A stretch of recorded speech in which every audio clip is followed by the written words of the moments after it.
মূলত কৃষক এবং উদ্যোক্তা যারা, ড্যামের কাজটা হচ্ছে কৃষক এবং উদ্যোক্তাদেরকে নিয়ে, এবং আমরা কৃষক এবং উদ্যোক্তা এই যে ডিএলআই 7-এর মাধ্যমে এবং ডিএলআই 9-এর মাধ্যমে মূলত তারা দুটি ডিএলআই বাস্তবায়ন হলে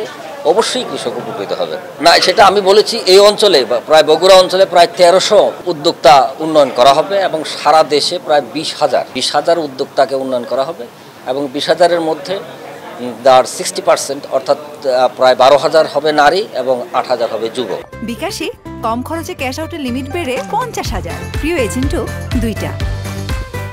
এবং তাদেরকে বিভিন্ন ধরনের অন জব প্রশিক্ষণ দেওয়া হবে, তাদের নিড বেস যে প্রশিক্ষণ, এবং তাদেরকে ইনকিউবেশন সাপোর্ট দেওয়া হবে, তাদের ডকুমেন্টস প্রক্রিয়াকরণে তাদেরকে সহায়তা করা হবে, তাদের যাবতীয় তাদেরকে উদ্যোক্তা হয়ে ওঠার জন্য যা যা প্রয়োজন, তাদেরকে উদ্যোক্তা তৈরি হওয়ার পরে তাদের যে মেশিনারিজ প্রয়োজন হবে সেই মেশিনারিজগুলোও আমাদের এই প্রোগ্রাম থেকে তাদেরকে সহায়তা দেওয়া হবে, যেখানে 70% অর্থ সরকার